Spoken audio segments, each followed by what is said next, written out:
Ou avoir une chance contre nous, monsieur le cow-boy. Cinéma.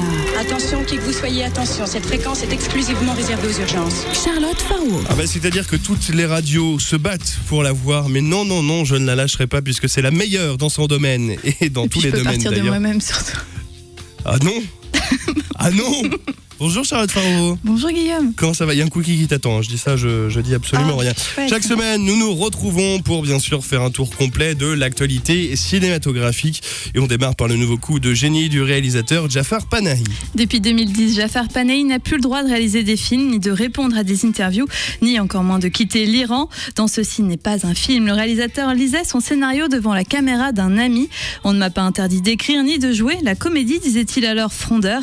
Cette fois encore, il ne filme pas vraiment lui-même puisque ses caméras sont accrochées à l'habitacle d'un taxi. Le réalisateur joue discrètement le chauffeur de taxi et on comprend très vite que ses passagers sont des comédiens, des amis, des proches non professionnels. Durant 15 jours, Jafar Panahi a sillonné Téhéran pour tourner son film. On y croise un voleur à la tire, une institutrice, un vendeur à la sauvette de DVD étrangers interdits dans le pays ou la propre nièce de Panahi qui joue une jeune fille déjà très imbue du métier d'actrice dont elle rêve.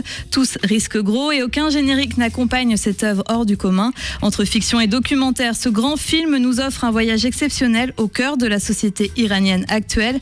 Taxi Téhéran a reçu un tel accueil à la 65e édition du Festival de Berlin qu'il a obtenu l'Ours d'Or. Depuis une trentaine de pays, dont 20 Européens, ont acheté le film. Bien sûr, son visa d'exploitation est aujourd'hui inenvisageable en Iran. On poursuit par une autre leçon de courage avec En équilibre. Le film est inspiré de l'histoire vraie de Bernard Saxé.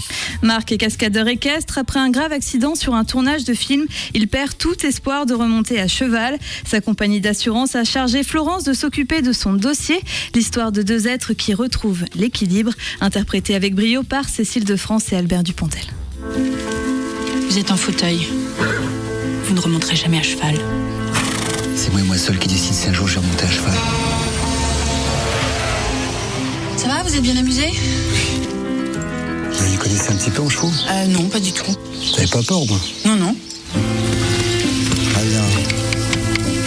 Arrêtez! Faut vous décontracter, sinon c'est la catastrophe. Vous jouez du piano? Mais en fait, j'aurais dû être professionnelle. De toute façon, il y a eu un concours que j'ai pas réussi et ça m'a fait comprendre que j'étais pas faite pour ça. Vous avez arrêté la musique parce que vous avez raté un concours? Non, on fait pas forcément ce qu'on veut dans la vie. Si. Quand j'étais encore debout, j'ai été cascadeur équestre sur de nombreux films, comme La Reine Margot, Les Visiteurs ou encore Le Hussard sur le toit. Une époque où l'on réalisait encore tous les films en France sans faire appel au pays de l'Est, se souvient Bernard Saxé. 9 mois après ce terrible accident, paraplégique, il remonte à cheval sans ses jambes. Une énigme pour la médecine tout autant que pour le monde équestre. Une expérience qu'il raconte dans un livre, Sur mes 4 jambes. Le réalisateur Denis Dercourt, à qui l'on doit notamment La tourneuse de pages, s'est inspiré de cette histoire pour écrire son film.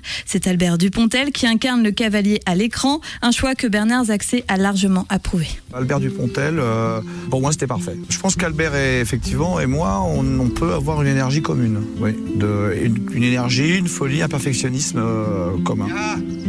1, 2, 1. Droite, gauche. Hop, hop.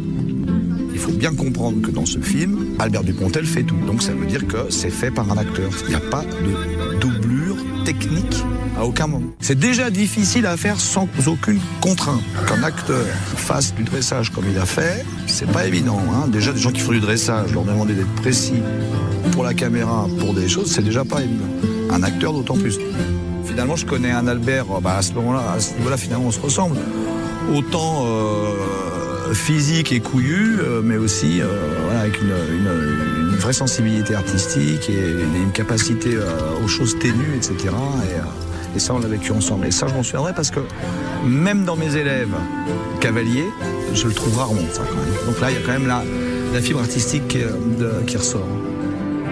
Le tournage s'est déroulé en partie sur la plage de Saint-Brévin l'été dernier. En équilibre a reçu un financement de la région des Pays de la Loire à hauteur de 130 000 € et le soutien de son bureau d'accueil des tournages pour les repérages et le décor.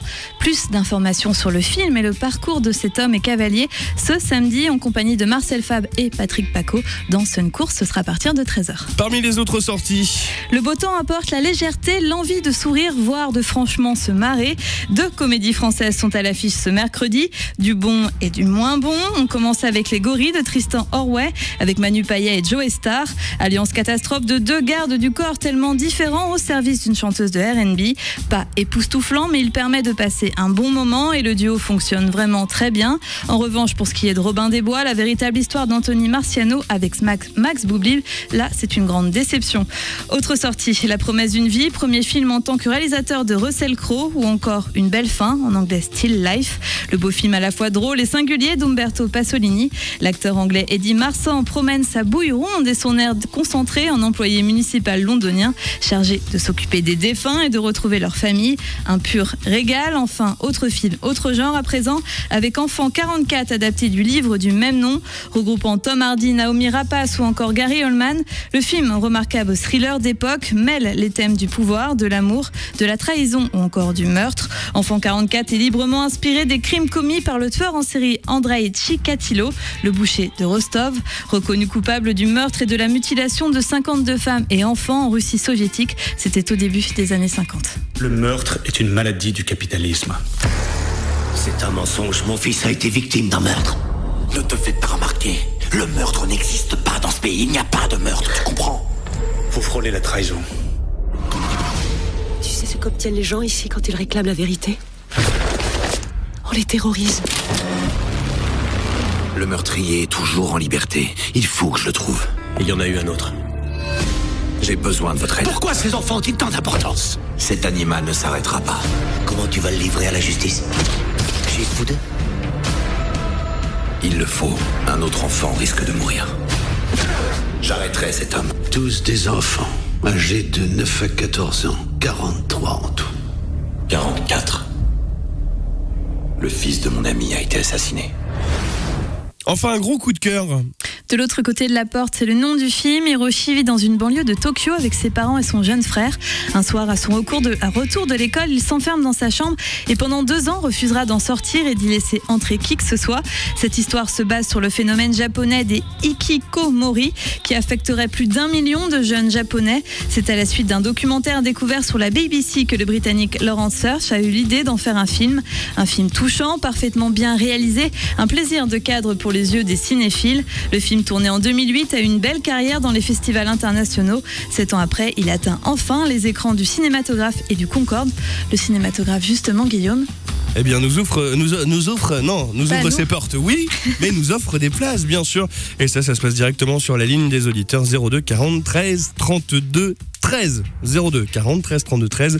On attend vos appels et puis les premiers qu'on a au bout du fil gagnent bien sûr leur 2 places. Clovis Cornillac endosse pour la première fois la casquette de réalisateur et sera à Nantes dès demain pour la projection de Un peu, beaucoup, aveuglément. lui est inventeur de casse-tête, investi corps et âme dans son travail. Il ne peut se concentrer que dans le silence.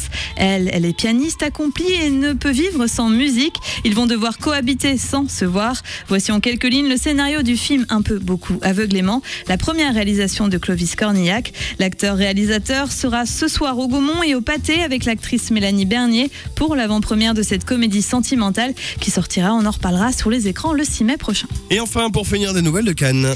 Alors que la sélection officielle sera annoncée ce jeudi, c'est le film de la Française Emmanuelle Berco, La tête haute, qui ouvrira l'édition 2015. Une première, jamais aucune femme, pour l'instant, réalisatrice, n'avait ouvert le festival. La tête haute réunit Catherine Deneuve, Benoît Magimel, Sarah Forestier et Rod Parado, qui interprètent le personnage principal. Loin des traditionnels blockbusters ou très attendus films américains, ce choix dénote. Selon Thierry Frémaux, délégué général du festival, le film d'Emmanuelle Berco dit des choses importantes sur la société d'aujourd'hui, dans la tradition d'un cinéma moderne pleinement engagé sur les questions sociales et dont le caractère universel en fait une œuvre idéale pour le public mondial qui sera au rendez-vous cette année encore à Cannes. Le film sera projeté le 13 mai sur la Croisette et sortira à la même date dans nos cinémas. Merci beaucoup. Elle en a fini pour aujourd'hui ? Elle en a tout fini. Eh bien, on se retrouve dans 3 semaines. Et oui. Si je ne m'amuse. Tu ne t'amuses pas, mais par contre, moi, je vais me cornamuser de l'autre côté de la Manche. Ça va être très long, très très long. Je t'enverrai des petites tu vas retrouver, à ton retour, tu vas trouver un homme détruit, tu le sais ça. Mais j'arriverai avec des grosses caisses de whisky et une cornemuse. L'alcool est bien sûr dangereux pour la santé. Effectivement. Merci beaucoup. Allez, au revoir. Oh là là. Désastre.